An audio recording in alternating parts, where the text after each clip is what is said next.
प्रिय विद्यार्थियों नमस्कार। आज हम लोग नाइन्थ क्लास का एनसीईआरटी बुक से पढ़ेंगे चैप्टर मोशन, जो कि चैप्टर नंबर 8 में पड़ता है। और इसमें आज हम लोग सरल रेखीय गति के बारे में पढ़ेंगे। तो आइए सबसे पहले देखते हैं सरल रेखीय गति कहते किसे हैं। तो जब कोई वस्तु या व्यक्ति किसी एक रेखा के अनुदिश गति करता है तो इस प्रकार की गति को ही सरल रेखीय गति कहते हैं। जैसे कि यहाँ पर हम एक सरल रेखा बना लिए हैं, अरे पॉइंट ए है, अरे पॉइंट बी है। अब पॉइंट ए से पॉइंट बी तक कोई भी वस्तु या व्यक्ति गति कर रहा है तो इस रेखा पर तो उसे सरल रेखीय गति कहेंगे। देखिए यहाँ पर शब्द से ही आप आसानी से समझ जाइएगा। रेखीय इट मीन्स रेखा, रेखीय का मतलब रेखा, और सरल मतलब सीधा। यानी कि जब और गति करेगा तो कोई भी वस्तु या व्यक्ति ही गति करेगा। तो सिंपल सा इसका डेफिनेशन आप पहले एक बार समझ लीजिए, फिर हम लिखवा भी देंगे कि जब कोई वस्तु या व्यक्ति एक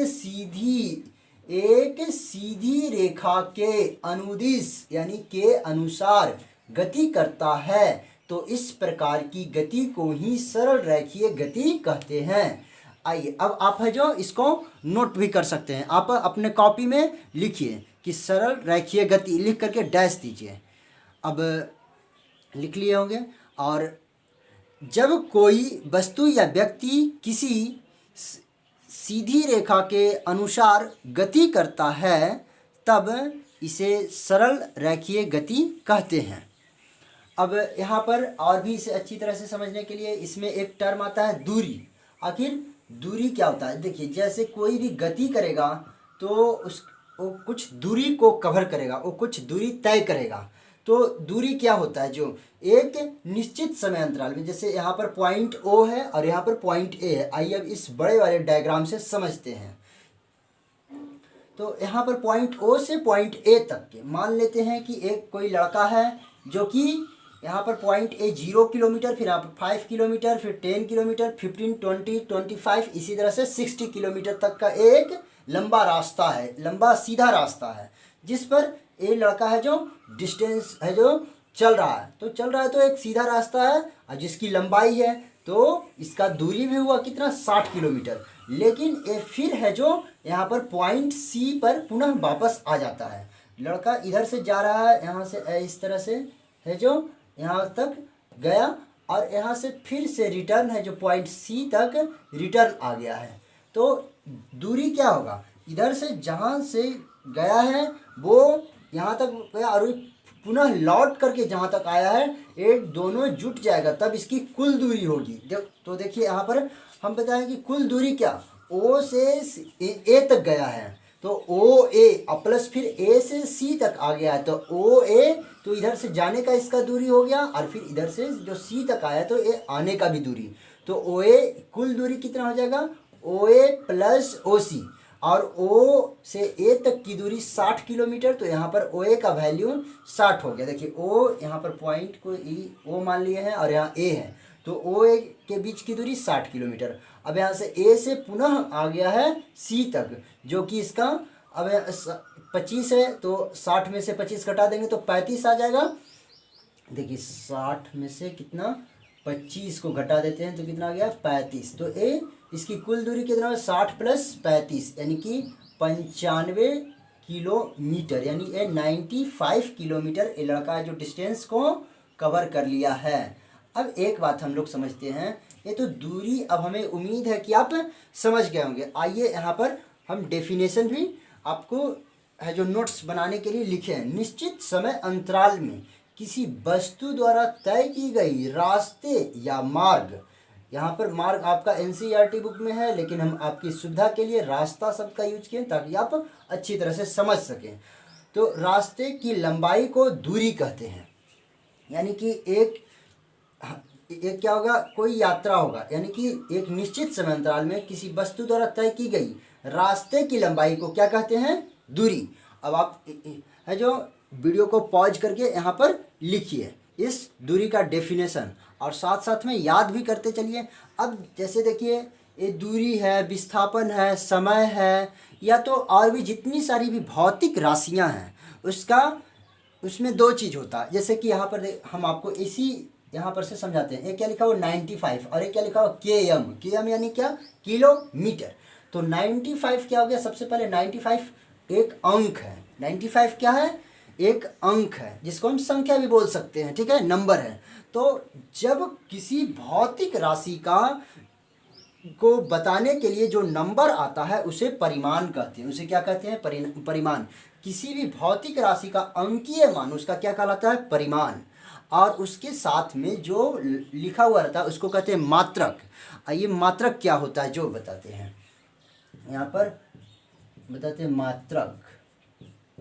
तो किसी भी भौतिक राशि के मापने की इकाई को मात्रक कहते हैं। एक बार फिर से, किसी भी भौतिक राशि के को मापने की इकाई को ही मात्रक कहा जाता है। अब आइए उदाहरण से समझते हैं। यानी कि जैसे हम अपने घर के लिए चना दाल या और भी गेहूं या चावल कुछ भी खरीदने जाते हैं तो कहेंगे हम केवल एक, हमको गेहूं दे दीजिए एक या दो, उसका कोई मतलब नहीं। लेकिन हम कहेंगे कि हमको चावल है जो 1 केजी चाहिए, हमको चावल एक चाहिए तो कोई मतलब नहीं, हमको चावल 2 चाहिए तो कोई मतलब नहीं। लेकिन वही कहेंगे हमको चावल 1 केजी चाहिए, हमें 2 केजी चाहिए, हमें 4 केजी चाहिए, तो उसका क्या एक मतलब निकलता है। यानी कि उसके साथ में हमको मात्रक को जोड़ना बहुत ज़रूरी है। तो इस आखिर मात्रक क्या हुआ, किसी भी भौतिक राशि को, किसी भी भौतिक राशि को, भौतिक राशि को मापने की इकाई, मापने की इकाई आपको ये मेन याद रखना है। यानी कि मापने की इकाई को ही क्या कहते हैं, मात्रक। और अलग अलग चीज, अलग अलग भौतिक राशि का मापने की इकाई अलग अलग होता है। जैसे कि समय, और ध्यान रखिएगा एक भौतिक राशि का मात्रक एक से अधिक हो सकता है। देखिए उदाहरण के तौर पर अभी हम आपको बताते हैं। जैसे कि हम लेते हैं एग्जाम्पल में समय, समय लेते हैं। तो समय को हम लोग क्या क्या चीज़ में मापते हैं, सबसे पहले समय का सबसे छोटा मात्रक होता है सेकंड। एक बात अलग है कि सेकंड से भी एक मिली सेकंड भी होता है, लेकिन उसका हम लोग जनरल लाइफ में यूज नहीं करते हैं। सेकंड सबसे छोटा मात्रक, फिर उसके बाद मिनट मात्रक, फिर उसके बाद और भी समय का घंटा मात्रक, फिर और बड़े लेवल पर चले जाते हैं तो वर्ष भी है जो एक प्रकार का समय का ही मात्रक है। तो इस तरह से बटा हुआ है। तो एक भौतिक राशि का एक से अधिक मात्रक हो सकता है। अब दूरी आप समझ गए हैं, उसके बाद हम मात्रक के बारे में आपको अभी बताएं। और इसके बाद देखिए विस्थापन।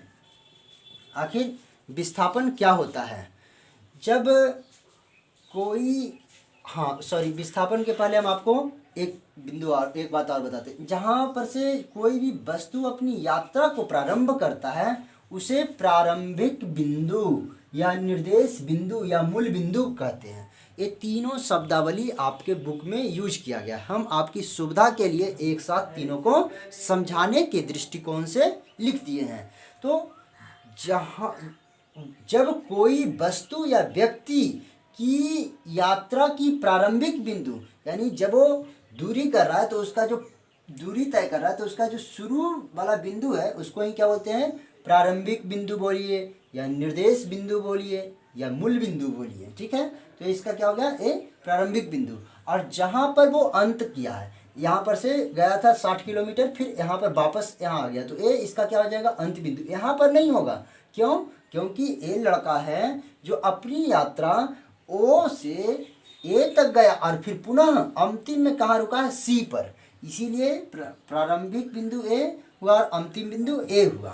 तो हम इतना किस लिए बता रहे हैं, प्रारंभिक बिंदु और अंतिम बिंदु। आइए उस, तो विस्थापन, विस्थापन के लिए अभी दो टर्म आपको बताए हैं, एक तो प्रारंभिक बिंदु या निर्देश बिंदु या मूल बिंदु, इसके साथ साथ एक और भी है जिसको हम बोलेंगे अंतिम बिंदु।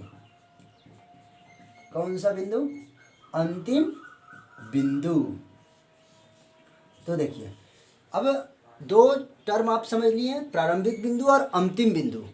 प्रारंभिक बिंदु वह बिंदु है जहाँ से कोई भी वस्तु या व्यक्ति अपनी यात्रा को शुरू करता है तो उसे हम प्रारंभिक बिंदु कहते हैं, और जहाँ अपनी यात्रा को समाप्त करता है उसे अंतिम बिंदु कहते हैं। अब यहाँ पर विस्थापन का आइए परिभाषा को समझते हैं। विस्थापन क्या होता है? विस्थापन को सबसे पहले इंग्लिश में डिस्प्लेसमेंट बोला जाता है। क्या बोला जाता है? डिस्प्लेसमेंट। हम लोग अंग्रेजी का भी कुछ कुछ शब्द को देखते चलेंगे ताकि कोई इंग्लिश में भी बोल दे तो ऐसा नहीं कि प्रॉब्लम हो नहीं समझ रहे, समझते हैं। किसी वस्तु के यात्रा का प्रारंभिक एवं अंतिम बिंदु के बीच न्यूनतम दूरी को वस्तु का विस्थापन कहते हैं। अभी आपको मान लेते हैं कुछ नहीं है समझ में, आइए अब हम एक एग्जाम्पल के थ्रू आपको एग्जाम्पल के द्वारा समझाना चाहते हैं, एक उदाहरण के। जैसे कि आप समझिए अपना घर पर है और आपको विद्यालय जाना है, या आपको रेलवे स्टेशन जाना है, या आपको बाज़ार जाना है, तो एक से अधिक रास्ता हो सकता है, लेकिन सबसे छोटा रास्ता, सबसे शॉर्टेस्ट रास्ता ही क्या होगा? विस्थापन होगा। यानी कि आपका घर से यदि स्कूल जाना है तो जो सबसे शॉर्टकट रास्ता होगा वही विस्थापन होगा। ये तो हम आपको है जो समझाने के लिए बताएं। अब यहाँ पर इस डेफिनेशन में बुक का लैंग्वेज में, किताब का लैंग्वेज में बताते हैं। किसी वस्तु के जो प्रारंभिक बिंदु, जैसे हम यहाँ से, ये लड़का है जो यहाँ से यहाँ तक चला, ठीक है, तो इसका प्रारंभिक बिंदु यहाँ है, फिर यहाँ गया और फिर ए यहाँ आया, तो इसका ए हो गया प्रारंभिक बिंदु और ए हो गया सी, जो क्या हुआ?